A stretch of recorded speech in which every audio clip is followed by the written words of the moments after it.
Ethereum doesn't struggle because it's slow. It struggles because it's global. Every node in the world has to agree on every transaction.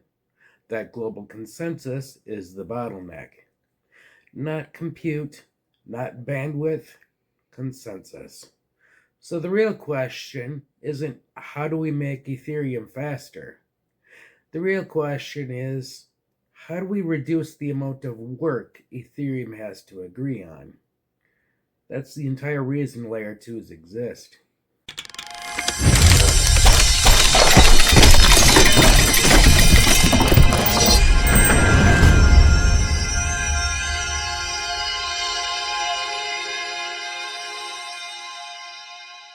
Ethereum today does two jobs at the same time: settlement and execution.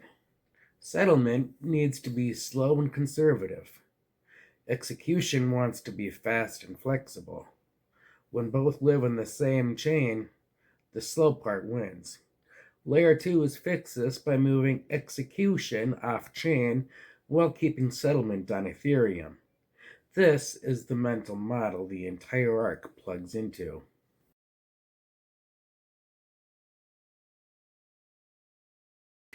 Layer 2s aren't an abstract idea.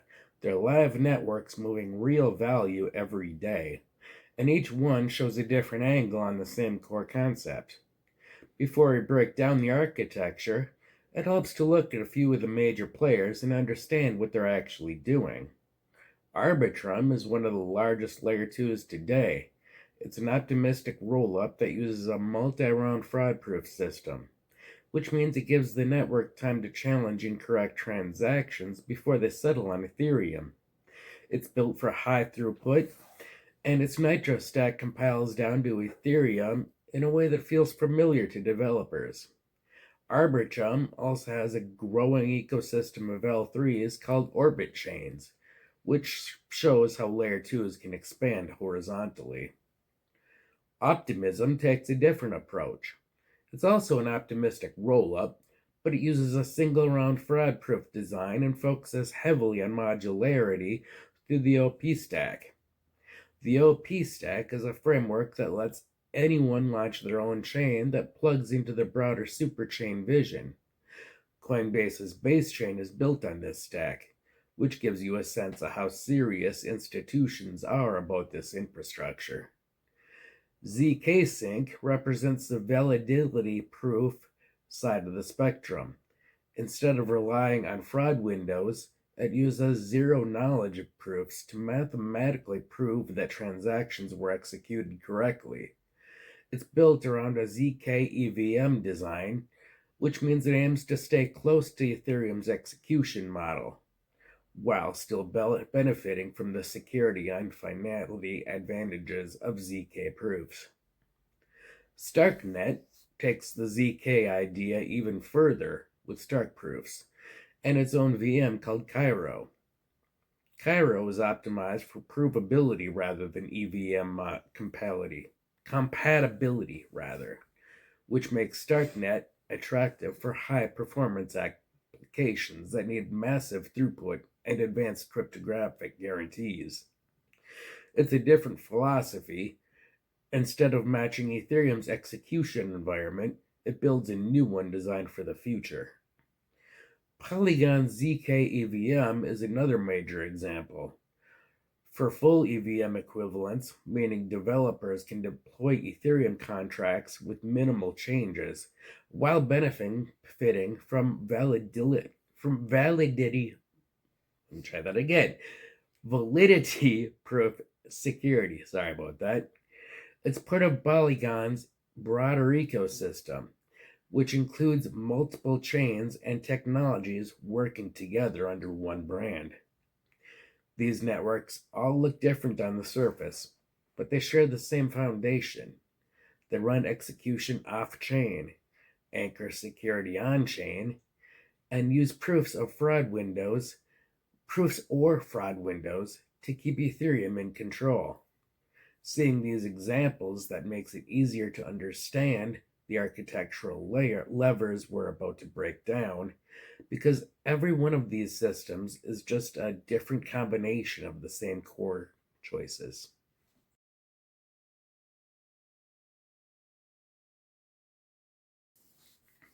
A layer 2 takes the part of Ethereum that doesn't scale well, execution, and it moves it off chain. But it doesn't do this by becoming a separate blockchain with its own security. It stays anchored to Ethereum the entire time. The magic is in how it handles transactions. When you send a transaction on a layer 2, it doesn't go straight to Ethereum. It goes to the layer 2 sequencer. The sequencer is the engine that orders transactions, executes them, and builds the state updates. This is where the speed comes from. The sequencer doesn't need global consensus, it just needs to run the computation and keep track of the results. Once that sequencer has a batch of transactions, it compresses them. This is where the cost savings come from. Instead of posting every transaction to Ethereum, the layer 2 posts a compact representation of the data. Sometimes it's called call data, sometimes it's called blobs, sometimes it's more advanced compression, but the idea is always the same. Take a large amount of execution data and shrink it down to something Ethereum can verify cheaply. After the data is compressed, the layer 2 submits it to Ethereum. This is the settlement step. Ethereum doesn't re-execute the transactions. It doesn't check every line of computation. Instead, it verifies the batch using either a fraud-proof window or a validity proof. I can never say that word. Validity proof. There we go. Sorry about that. Fraud proofs give the network time to challenge incorrect execution. Validity proofs mathematically prove correctness up front. Both methods let Ethereum enforce the rules without doing the work. The result is a system where Ethereum stays in control of security, but the heavy lifting happens elsewhere. Users get faster confirmations because the sequencer can respond instantly. Fees drop because the expensive part, global consensus, is only applied to compress data. And institutions get a predictable environment where execution is flexible, but settlement is anchored to the most secure chain in the world. This is the core mechanic behind every layer 2. No matter the brand, no matter the proof system, no matter the design philosophy, they all follow this same pattern. Fast execution off-chain, compressed data on-chain. Ethereum as the final judge.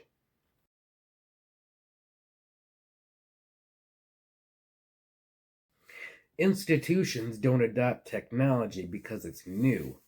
They adopt it because it reduces risk, increases predictability, and gives them control without sacrificing compliance. Layer 2s check all of those boxes in ways that Layer 1s simply can't. The first advantage is predictable fees. On Ethereum, fees spike whenever the network gets busy, because every transaction competes for the same block space. Institutions can't operate on a chain where the cost of settlement can swing 10 or 20 times in a single hour. Layer 2s, on the other hand, solve this by moving execution off-chain and compressing the data before it ever touches Ethereum. The result is a cost curve that stays stable even when the underlying chain is congested.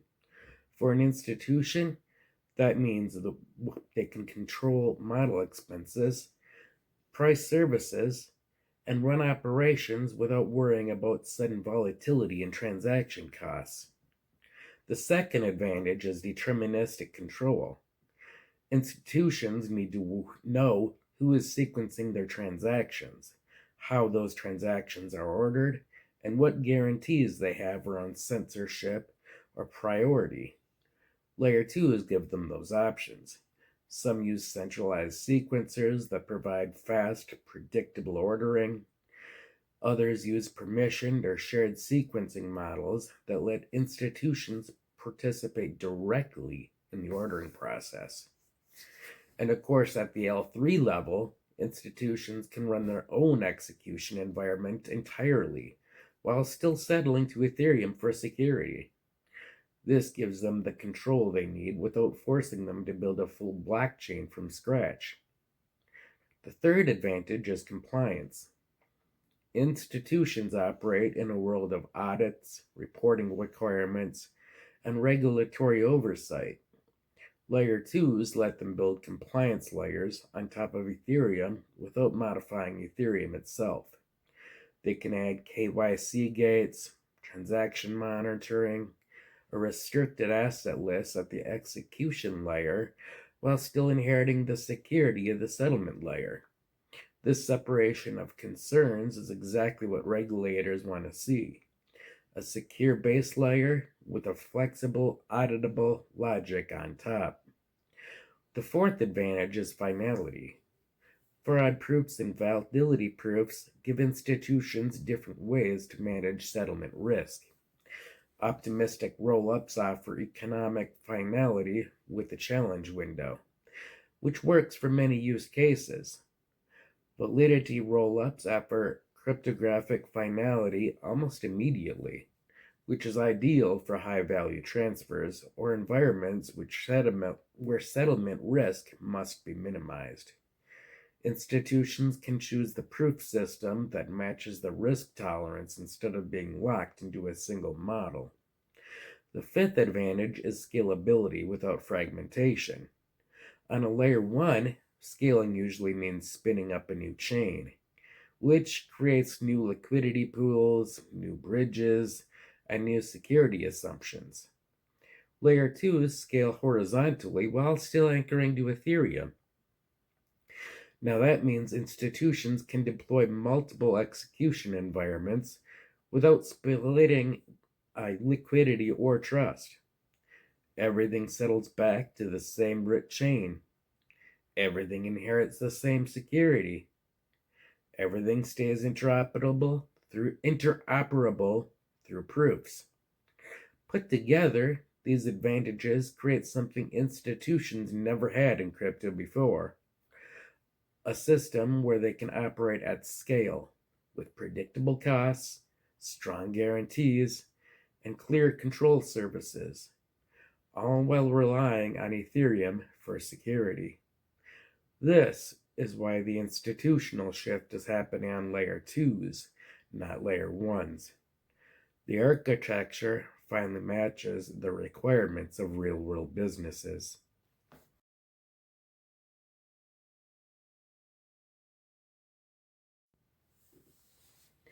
Ethereum is becoming a global settlement layer.